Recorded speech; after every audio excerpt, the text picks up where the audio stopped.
estar los hermanos juntos, en armonía.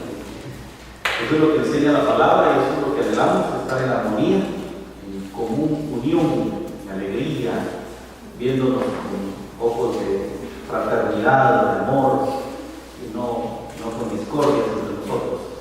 Es alegre verles, es alegre tenerles a todos ustedes en este lugar. Que el Señor bendiga su palabra y a nosotros a través de ella esta noche. Seguimos en el estudio del libro de los Hechos. Estamos en el capítulo 11, vamos a ver una segunda parte, los versículos 19 al 30 esta noche. Nuestro saludo a la audiencia de Faro Estéreo en 105.9 de FM y www.radiofaro.es.tl, a la gente de Radio Maranatha en Jalapa. Que Dios bendiga a nuestro hermano Otto Cruz, que reproduce nuestras prédicas a través de este medio. Asimismo a la gente de Radio Visión Santa Catarina Minta Jutiapa, nuestro hermano Juan Carlos García, que dirige esta estación de radio en 106.9. Que el Señor bendiga a toda la audiencia de esta radiofrecuencia, a los hermanos de Radio Dios de Pacto en Jersey, Estados Unidos, y ahora también a quienes nos escuchan en San Pedro Sula, Honduras, a través de Radio Visión 101.1. Gracias te damos, Señor, por tu palabra que tenemos frente a nosotros.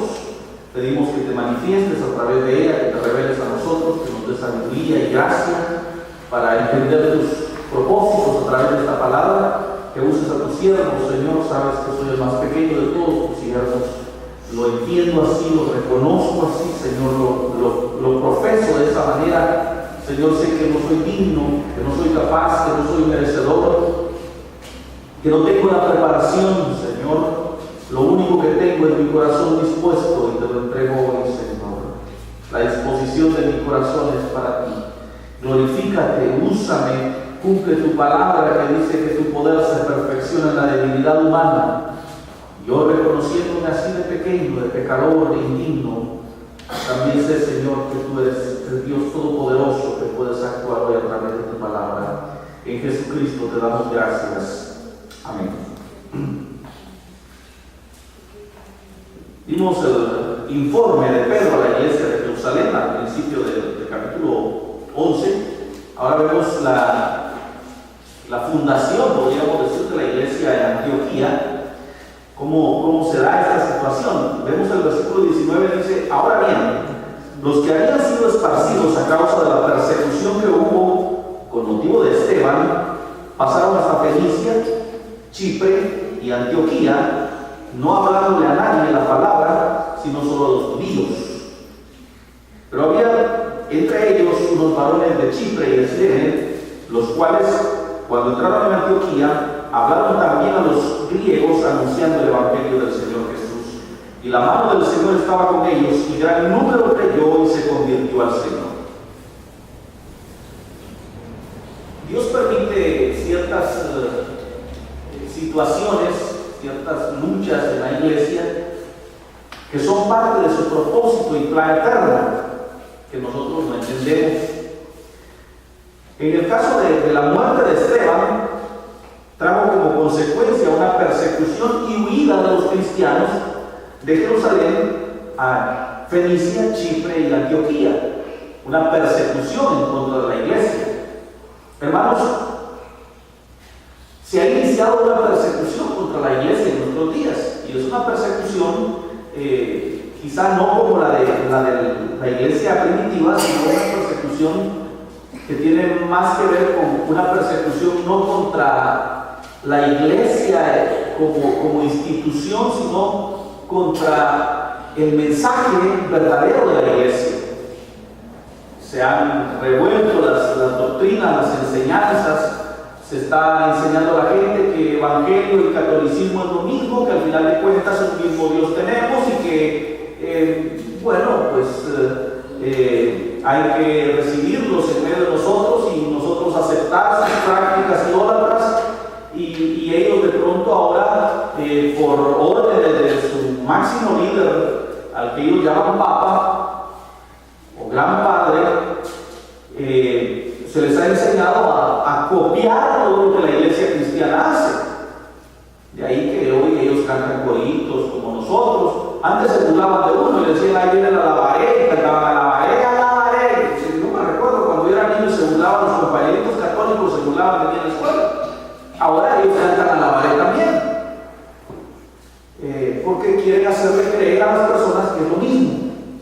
Dentro de nosotros hay personas que salieron del catolicismo, defraudados por el poco conocimiento de la palabra, y cuando conocieron la Biblia, decidieron salir de allí.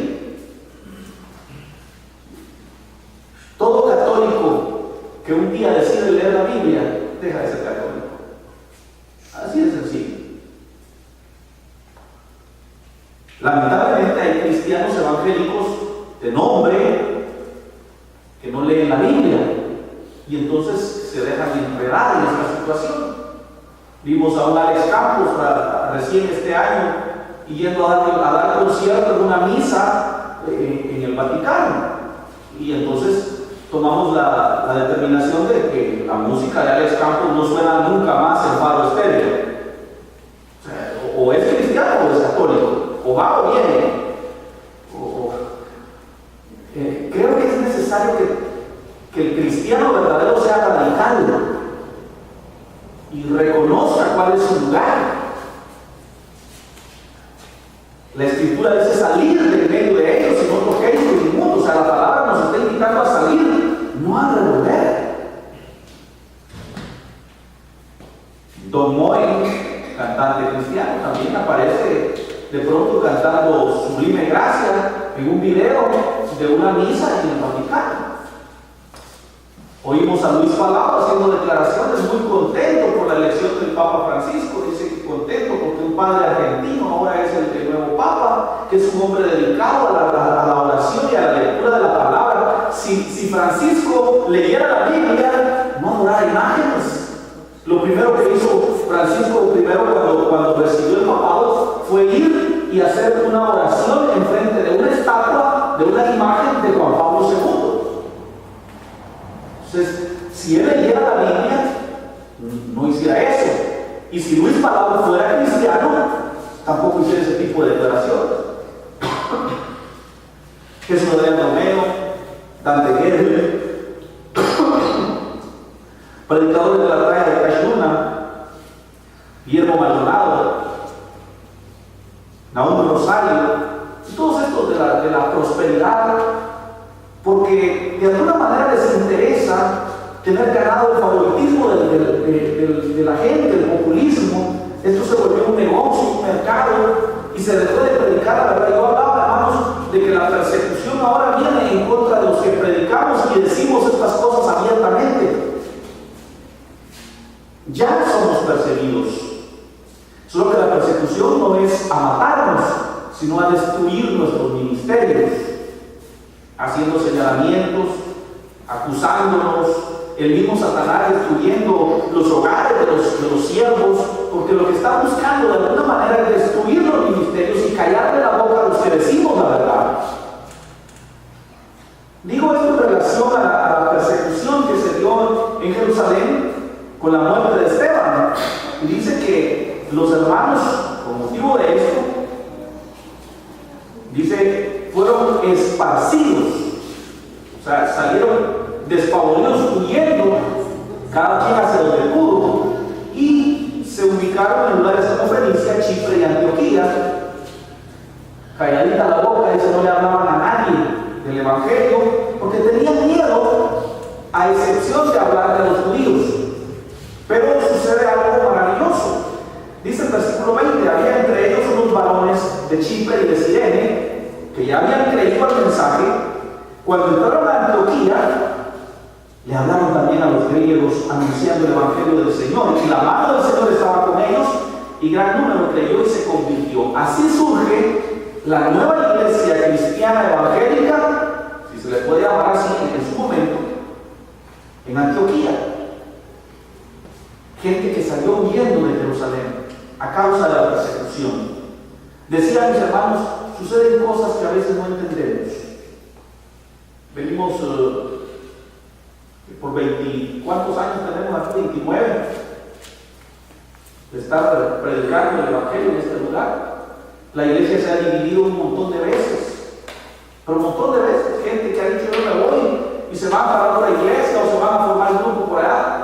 Pero si nosotros hacemos un recuento, nosotros como familia, hacemos un recuento de toda la gente que ha escuchado palabra de Dios, niños que crecieron recibiendo escuela dominical en esta iglesia, pero que ahora son siervos de Dios en otros lugares, en otras iglesias, denominaciones, en otros países incluso, podemos tener la satisfacción de que aquí se sembró la semilla del Evangelio. Y que esas divisiones y que esas migraciones han servido para que esa semilla se haya llevado a otros lugares. Esta mañana, caminando hacia mi lugar de habitación, veía un pájaro con una frutita de las que se dan ahí en el patio de la casa. Y cuando me vio salió volando y me dijo mi mamá, más tardecito me dijo mamá, dentro de poco van a ver de estos árboles, de estas frutitas van a ver todo esto por aquí. Porque los pájaros han llevado la semilla. Hermanos, las divisiones, las luchas, los tropiezos que haya tenido la iglesia, estoy seguro, lo creo así, lo confieso de esa manera, han servido para la propagación del Evangelio. En ningún momento Dios permite nada que no sea para su gloria. Romanos 8:28 dice: todas las cosas redundan para bien de los que aman al Señor.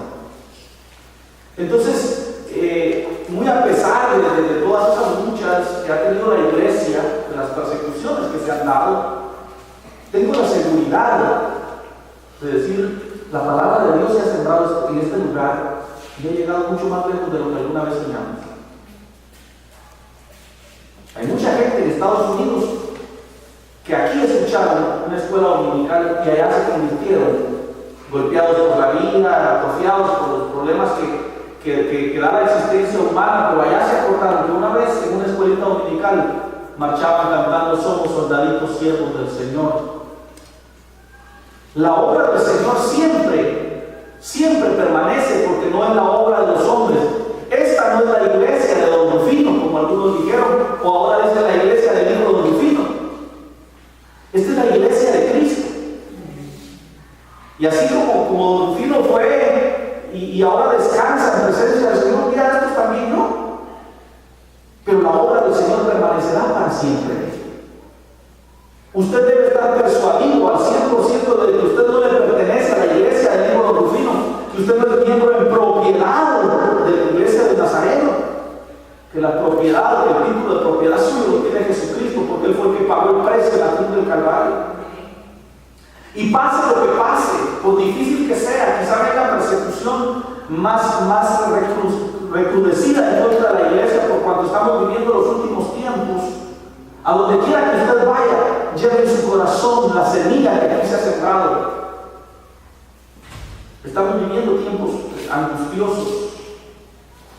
Hay por lo menos 6 superpotencias involucradas en un despelote bélico en este momento en el Medio Oriente. Israel en medio, esperando que se dé una escapatoria, una solución viable al conflicto que hay entre árabes y judíos, mientras que ahora que se aglutinan las naciones alrededor de Israel, lo que nosotros sabemos que vendrá por la palabra de Dios es una confabulación de las naciones todas para pelear contra Israel. En ese momento mismo, cuando las cosas estén más álgidas, aparecerá un super líder mundial que les hará creer que es el Mesías, que es el enviado de Dios, y los hará firmar un tratado de paz. Y escuche, la palabra misma dice que será por 7 años. Cuando usted escuche decir que se firmó un tratado de paz, en sus cláusulas especifique que es por 7 años para una ruta a la paz definitiva. Cuando usted escuche que diga 7 años, sepa usted que hemos entrado a la tribulación. La iglesia profesante de nuestros días dice que la iglesia será raptada antes. Pero nosotros hemos estudiado a través de la Biblia que la iglesia tiene que sufrir y padecer persecución. Y si estos días nos tocase vivirlos a nosotros, lleve usted a donde quiera que vaya la semilla del Evangelio. Dice la Escritura que aquellos hombres, varones de Chipre y de Cirene, cuando llegaron a Antioquía, Le hablaron también a los griegos, anunciándoles el Evangelio del Señor, y el Señor respaldó esa obra. La mano del Señor estaba con ellos y gran número creyó y se convirtió. Por eso dice Apocalipsis capítulo 7, refiriéndose a la iglesia, a los salvados. Versículo 14: estos son los que han salido de la gran tribulación, lavando sus ropas y emblanqueciéndolas en la sangre del Cordero. En medio de la gran tribulación habrá gente que se ha de salvar por el testimonio de nosotros, los que hoy tenemos sembrada la palabra del Señor en nuestro corazón. La iglesia sale del medio de la tribulación. Y hermanos, maravilloso es saber que tenemos una misión por delante, que somos soldados del ejército celestial, que estamos en un proceso de entrenamiento, porque viene el momento en que tendremos que llevar palabra de Dios a aquellos que junto a nosotros de pronto se hayan padeciendo de este tiempo angustioso, la angustia de Jacob, cual lo llama la Escritura. De algo puedo estar seguro, que aunque nos toque vivir ese tiempo, así como en el versículo 21 de Hechos 11, la mano del Señor estaba con aquellos hombres, también la mano del Señor irá siempre con nosotros. He aquí yo soy Jehová tu Dios, que te esfuerzo, siempre te sustentaré con mi mano derecha, dice allá en el libro de Isaías. La mano del Señor siempre estará con nosotros. Versículo 22. Llegó la noticia de estas cosas a oídos de la iglesia que estaba en Jerusalén, y enviaron a Bernabé que fuese hasta Antioquía. Cuando llegó y vio la gracia de Dios, se regocijó y exhortó a todos a que con propósito de corazón permaneciesen fieles.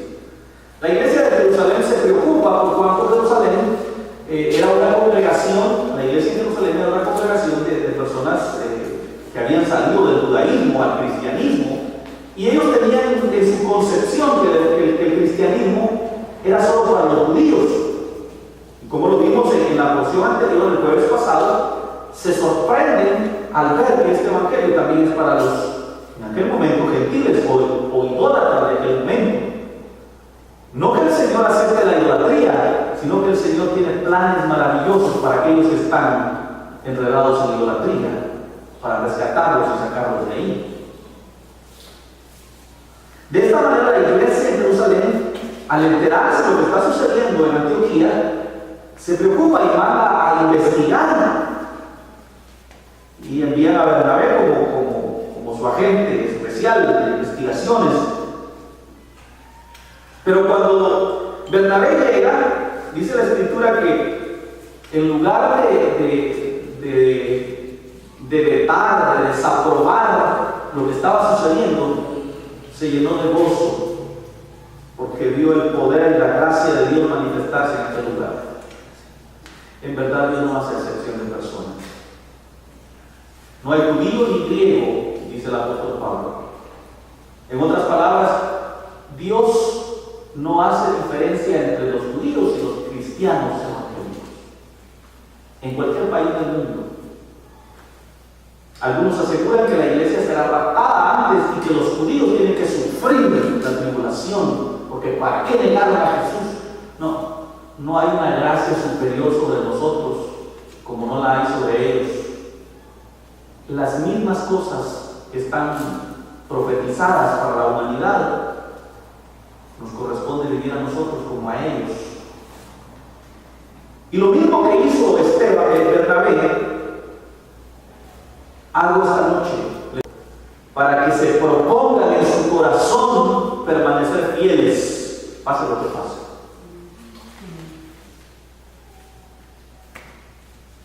Cuando llegó, vio la gracia de Dios, se llenó de gozo y exhortó a todos que con propósito de corazón permaneciesen fieles al Señor. ¿Sabe? Encontramos esta palabra propósito allá en el libro de Daniel, cuando narra la Escritura de tres jóvenes hebreos a los cuales se les estaba obligando en cierta medida a comer la comida del rey, que incluía vinos,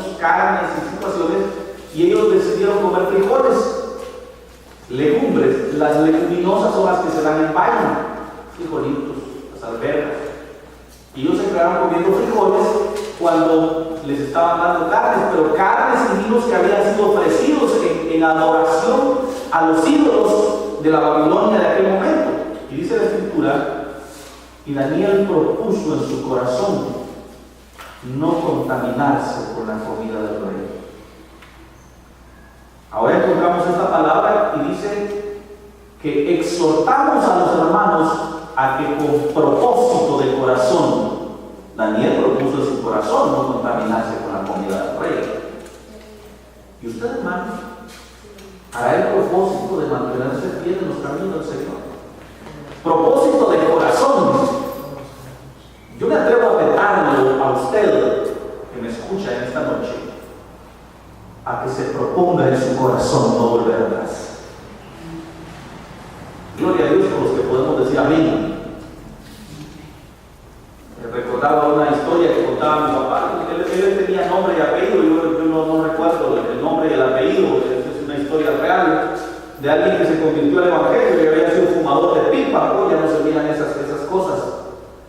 En aquel entonces todavía vimos gente fumar con pipa y echaban el puño de tabaco en la punta de la pipa y ahí le prendían fuego. Y decía mi papá de este hombre que se había convertido al Evangelio, y cuando se convirtió al Evangelio, dice que trabó la pipa en una viga de la casa y dijo, por si de repente me sirve.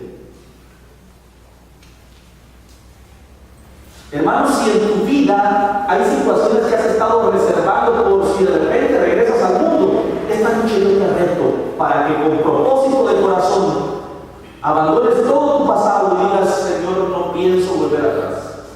A que propongas en tu corazón mantenerte firme. Yo sé que van a venir persecuciones, luchas de todo tipo. Una crisis económica puede bien señalarse como una persecución. Satanás está interesado en destruir la economía de los cristianos. Y no estoy predicando esa doctrina tonta de la prosperidad. Estoy diciendo, mis hermanos, a los cristianos muchas veces se nos ataca por la economía. Y luego viene Satanás y nos pone tentaciones, un negocio ahí mal habido, pero de ahí, con esto salir de tus problemas, le dice Satanás. Y vivimos ahí en una constante lucha, en apreturas, en carencias. El apóstol Pablo vivió todo este tipo de cosas. En Filipenses capítulo 4 encontramos al apóstol Pablo y dice, a todo y por todo estoy enseñado, desde a tener hambre, desde a padecer necesidad, a sufrir naufragios, a ser insultado, y también a estar bien. Dice, he aprendido de todo, dice, todo lo puedo en Cristo que me fortalece. Y ese texto lo han torcido y dice, todo lo puedo en Cristo, así es que conquiste sus sueños, alcance sus metas, sea usted muy importante. Perdónenme, le voy a destruir sus sueños esta noche. Adiós infancia. Sabe que en su vida y en mi vida no se alcanzan sueños nuestros, sino que los sueños de Dios se van a cumplir en su vida. Que Dios soñó con usted y escribió en su libro el nombre suyo con todo lo que Él quiere hacer a través de usted. Y que es el sueño de Dios el que se cumple en sus hijos. Sueñen grande, le dicen a uno. Hemos sacado a Dios del partido y nos hemos hecho a nosotros pequeños dioses, ilusionando tonterías. Y dice, crea de parte con Dios para que Dios le deje el cumplir sus sueños.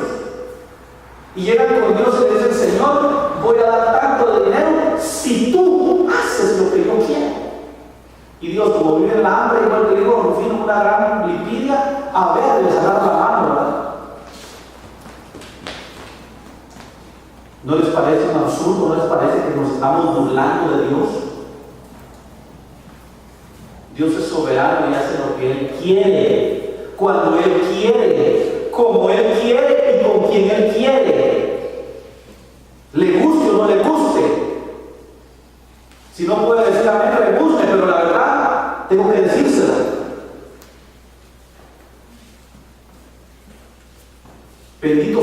Señor, porque cuando Él escribió en su libro mi nombre, tenía el propósito que yo estuviera esta noche aquí. El sueño de Dios cuando diseñó a mi hijo de Rufino era para que estuviera aquí predicando esta noche. No estoy aquí por casualidad, porque a mí me guste, porque estoy tan relajado que no tengo nada que hacer, aunque sea meterles casaca ahora, no. Estoy aquí porque Dios tenía planes para mi vida, y lo que ahora estoy viviendo, lo estoy viviendo porque era el propósito bendito de Dios para mi vida. Incluso aquellas cosas que son desagradables para mi carne eran parte del plan de Dios. Esa enfermedad, esa pobreza, esa crisis económica, esa dificultad que estás atravesando forma parte del plan de Dios, que te está educando, que te está haciendo a su manera, que está cumpliendo sus sueños en ti. Pues entendamos, nosotros no mandamos aquí, hay un solo Dios soberano que hace lo que Él quiere con nosotros. La diferencia entre nosotros y los del mundo es que nosotros le decimos: Señor, está bien, pues tú eres Dios, haz conmigo lo que quieras, te rindo mi vida. Y la gente del mundo que dice: yo hago con mi vida lo que quiero, es mi vida y a nadie le importa. Come torta, chavo. Y según ellos hacen lo que ellos quieren, mas no saben, desgraciadamente no saben, que en los planes de Dios no figuran ellos, y por eso ni a Dios le importa. Qué triste lo que estoy diciendo, y para muchos resultará blasfemo. Y dicen: bueno, ¿y el libre albedrío? ¿Sabe dónde queda el libre albedrío? La libre capacidad de elegir. Yo le quiero preguntar a usted que cree en el libre albedrío, ¿a dónde lo llevaría a usted su carne, sus deseos? ¿Estaría usted en la iglesia esta noche? Si a mí me guiara el libre albedrío, yo no estuviera aquí. Yo estuviera borracho con unas 4 mujeres a la vuelta, o si no, tirado de una cuneta, porque ya hubiera destruido todo lo poco que pude ser. Eso fuera yo. Tremendo gordo, mujeriego, matón, secuestrador, marihuana, político, algo así. Aunque sea presidente de la nación, fuera. Tremendo sinvergüenza. ¿Saben por qué estoy aquí? Porque no elegí yo, me eligió Él a mí. San Juan capítulo 15 dice: no me elegisteis vosotros a mí, mas yo os elegí a vosotros y os he puesto para que llevéis fruto. Aleluya. Qué gozo me da saber que fue el que me agarró de las orejas y me dijo: aquí te quiero, y aquí estoy. Aleluya. De tal manera, mis hermanos, que esta noche yo les exhorto en el nombre de Jesús, para que hagamos el propósito en nuestro corazón de mantenernos en el plan de Dios. Que el Señor cumpla sus deseos en mí, que el Señor cumpla sus deseos en ti, que Él haga lo que Él quiera hacer. Si esta noche Él decide recoger mi alma, bendito sea su nombre, no reniego. Gracias al Señor por el tiempo que me dejó vivir y las cosas que logré disfrutar. Y si me piensa dar otros 100 años, que haga lo que Él quiera hacer conmigo. Aquí estoy, Él es el que manda. Y donde manda capitán, no manda marinero. A cuenta de que nosotros diciéndole al Señor: lo quiero azul, perlado, modelo 2016. Sueñe grande, le dicen a uno. Dios va a darle que cumpla sus sueños. Amén, dice el montón.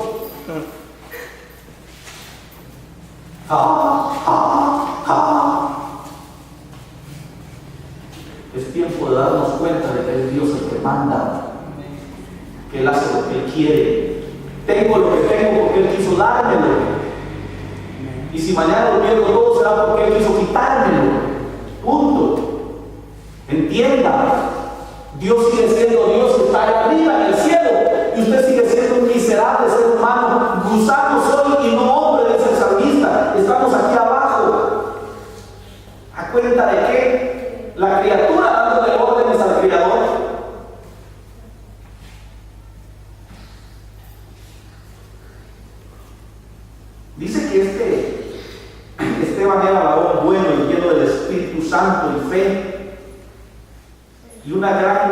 fue agregada a la iglesia. Después fue Bernabé a Tarso para buscar a Saulo y hallándole le trajo a Antioquía.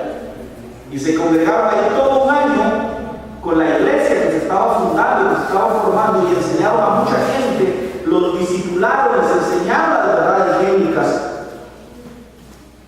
Y apuntes este versículo, dice, y se les llamó cristianos a los discípulos por primera vez allí en Antioquía.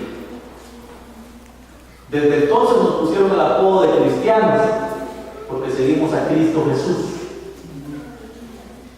Seguir a Cristo Jesús significa que queremos ser como Él era, mansos y humildes de corazón, pero aguerridos a la hora que le tocaba sacar los vendedores de templos. Jesús no era ningún perecueque, ningún amujerado, era puro varón. Y cuando halló a los mercaderes haciendo negocio dentro del templo, vendiendo milagros, ofreciéndole a la gente pactos, los sacó como un anciano de la escritura y les dijo: mi casa, casa de oración será llamada, y ustedes la convirtieron en cueva de ladrones. Ya miro yo a Jorge H. López orando por Roxana Valdez y por Álvaro Colón saliendo en televisión. Convirtieron la casa de Dios en cueva de ladrones. Esa es la verdad. Si no se los había dicho, ya llegué yo para decirles sus verdades. Hermanos,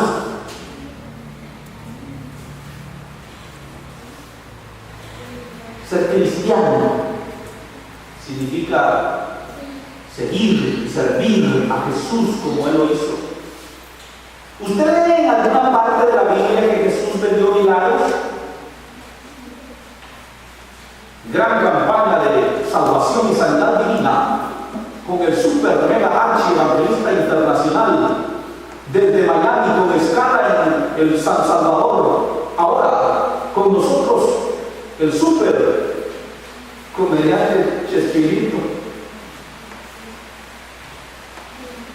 Jesús fue un hombre sencillo y humilde, y cuando Jesús dio testimonio de alguien, dio testimonio de un varón que se vestía con cueros de camello y se amarraba los cueros con un pedazo de pinta y comía miel silvestre, langostas, y predicaba en el desierto. No buscaba que le pagaran por predicar, no pedía que le llenaran un estadio para predicar, ni pedía hoteles de lujo. Dice que Jesús vio a este hombre y dijo: señores, ¿a qué salieron ustedes al desierto? ¿Acaso salieron a oír un predicador?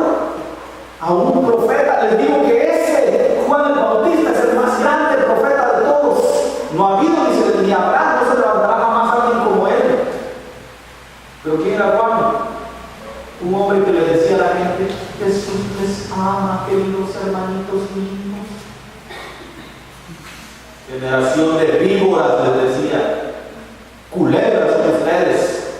Vienen buscando la iglesia cuando se haga un problema. Quieren engañar a Dios. Arrepiéntanse de corazón, y hagan frutos dignos de arrepentimiento. Yo me recuerdo y les he contado varias veces cuando el perrito ese mordió unos palos aquí en la ceibita y empezó a morirse la gente de rápido. Le había llevado que el chuchito ese era, y todos los que iban a comprar tortillas a esa casa aceptando el evangelio. Miren, se llenaron las iglesias esos días. Todos los gentíos compraban tortillas ahí porque tenían miedo que se iban a morir de rabia. Cuando pasaron los días y ya les habían inyectado toda la vuelta del ombligo y se vieron que no se murieron, regresaron a su vida pasada.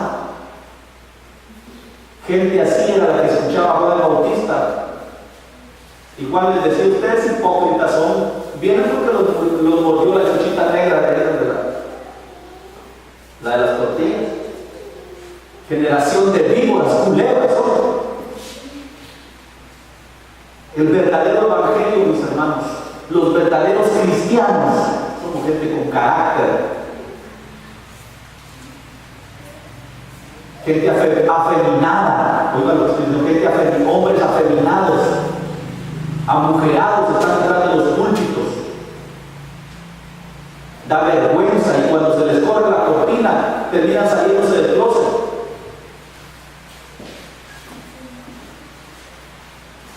Y es la verdad, hermanos. Qué triste. Es la verdad lo que estamos viendo en el mundo moderno. Y no solo en la iglesia evangélica, en todas las iglesias está pasando esta apostasía de la que habla el apóstol Pablo a los tesalonicenses en su segunda epístola, capítulo 2 y versículo 2. La iglesia apostató de la verdad, y lo que hay hoy apesta peor que vacinica. Es necesario que se levanten hombres y mujeres valientes a decir la verdad, dignos de llamarse cristianos. Hoy cualquiera mataron a un cristiano, tremendo marihuanero. No, cristiano digno de llamarse cristiano. Es necesario que se levanten en estos días hombres y mujeres valientes que defiendan la verdad a capa y espada y no se avergüencen de este evangelio. Hace falta. Exhorto a que con propósito de corazón nos hagamos merecedores del título de cristianos.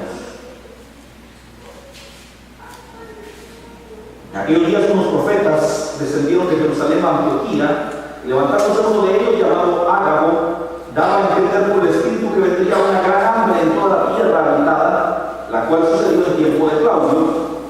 Entonces los discípulos, cada uno conforme a lo que tenía, determinaron enviar socorro a los hermanos que habitaban en Judea, lo cual en efecto hicieron, enviándolo a los ancianos por mano de Bernabé y de Saulo.